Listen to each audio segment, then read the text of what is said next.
Powerful talk. Next up is Matt Wrack. He's the General Secretary of the Fire Brigades Union.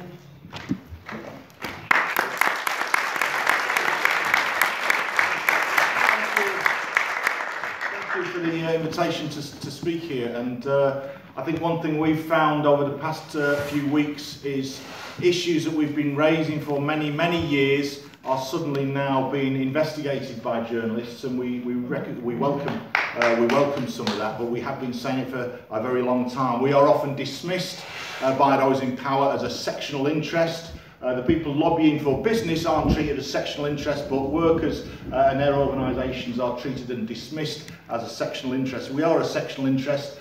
We represent, and Hilda mentioned some of those disasters, the people who've responded in each of those cases are members of the Fire Brigades Union who go to try and rescue those people in those collapsed buildings or in Grenfell Tower or in other such situations. And what's unique about, not unique about, there are other groups of workers who do this. There are workers who work in hazardous industries.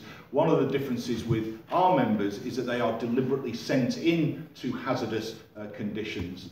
And our response to that is they're happy to do that as long as they're able to do that in the safest and most professional way with the adequate resources. I think the other answer that we make to being dismissed as a sectional interest is that we have a long history of campaigning on much wider public safety issues. We've led campaigns for fire protection in buildings. We've led campaigns for improved fire protection legislation. We were a key campaigner for the legislation on foam-filled furniture, which has saved many, many lives in domestic fires over the years. Again, one which under the deregulation regime, the testing regime was challenged, and the Fire Brigades Union was the body which challenged that downgrading of the testing regime in relation to foam-filled furniture.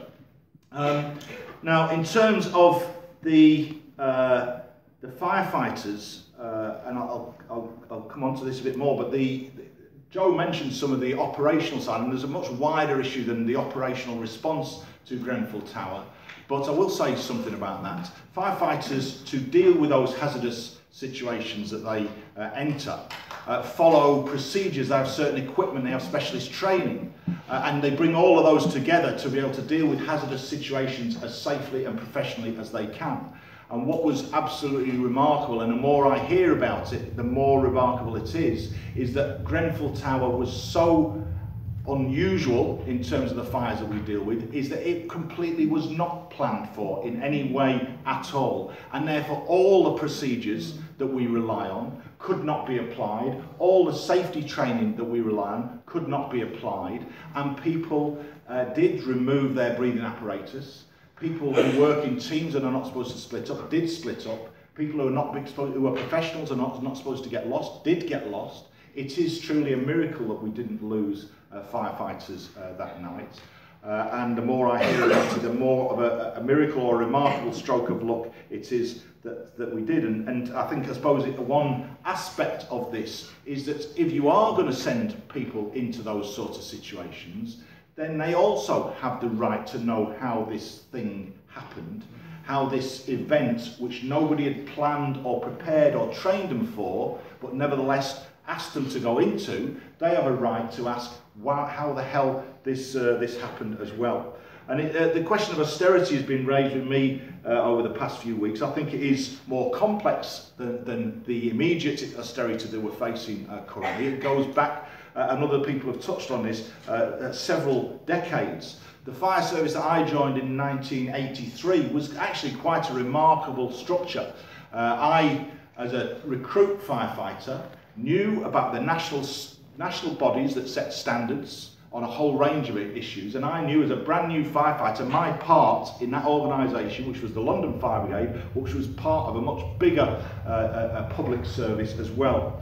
And in 2004, under the new Labour government, all of that post-war edifice, all that post-war structure began to be dismantled under the new Fire and Rescue Services Act, which got rid of a whole host of bodies, which I'll come back to. But again, the fire service bit of this, the fire and rescue response, is only one part of it. We've seen the decimation and privatisation of building control in local authorities. We've seen In terms of the responsibility for fire risk assessments, again a deregulation approach.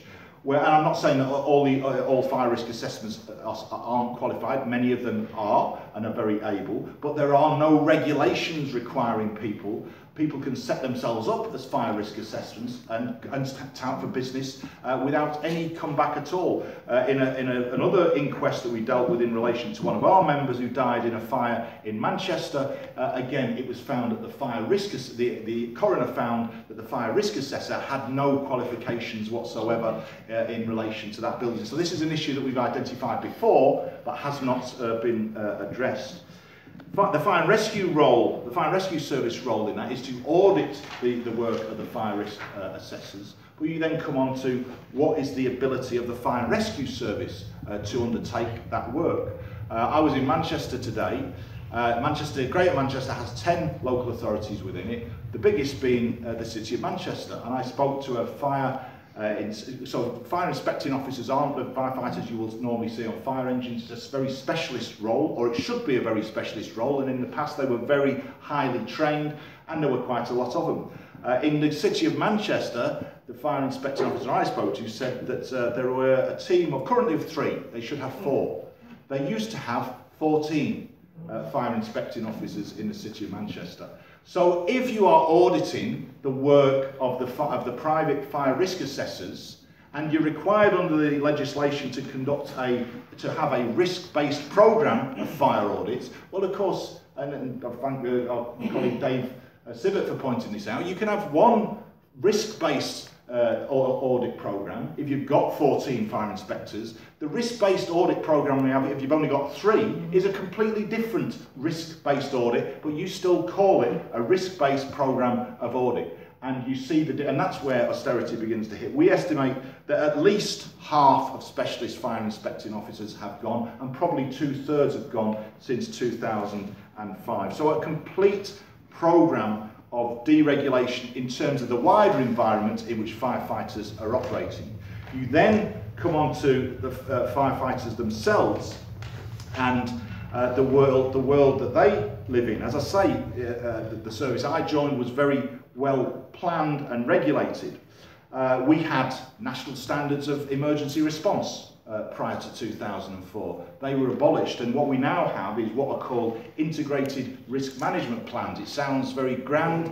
They're supposed to assess the risk in each local community and then decide what their plan is to prevent fires and other emergencies, and also to respond to fires and other emergencies. Again, under what it meant right from the start, actually, immediately after 2004, was actually a postcode lottery where national standards of response were abolished, and each service now sets its own target and then measures the performance of itself against the target that it itself has set. And you can immediately see some problems. And one that we highlighted and Newsnight exposed last week is that you can have a fire in exactly the same tower block, built by exactly the same architect, in one fire and rescue service, and you will get 6 or 8 fire engines turn up. You go across the county line to another fire and rescue service, and you will get 2 or 3 fire engines turn up. And how, again, so the postcode lottery entirely exposed by some of these facts. The Central Fire Brigades Advisory Council was a body. It was quite a boring body, but it set standards in terms of equipment, training, procedures. It had committees that looked at the fire protection of buildings, that might well have spotted some of these cladding issues around the world and might have asked for research. The CFBAC was abolished in 2004. And when we come to research, actually there is virtually no publicly funded fire research in the UK anymore. I visited in America, in the United States of all places, a fantastic federal research institute looking at fire research in terms of building construction, building reaction in fire, as well as firefighting and firefighting procedures. We have nothing like that in the UK anymore. So we operate in this completely deregulated position. And just finish on the Boris Johnson point, the person who Boris Johnson told to get stuff was actually Andrew Dismore. Andrew Dismore was previously a solicitor working closely with the Fire Brigade Union, who also actually worked closely with the Fire Brigade Union on the King's Cross inquiry. So it's not just dismissing a political opponent, it's dismissing a political opponent who actually knows something about what he's talking about. In terms of the inquiry, I think we want to work closely with residents and survivors. We want this to be as broad as possible. It needs to be thorough. We want to hold ministers to account. This was not an act of God. These are political decisions that have been made time and again by government ministers who have been advised also by fire and rescue advisors, and they need to be held to account. On the question of Javid spoke at the Local Government Association the other week and clearly is trying to pass the whole problem onto local government. This is the problem, it's a local government failure. Actually, the people making the decisions are those at central government, and they're the ones who have to be held to account and dealt with accordingly. Thank you.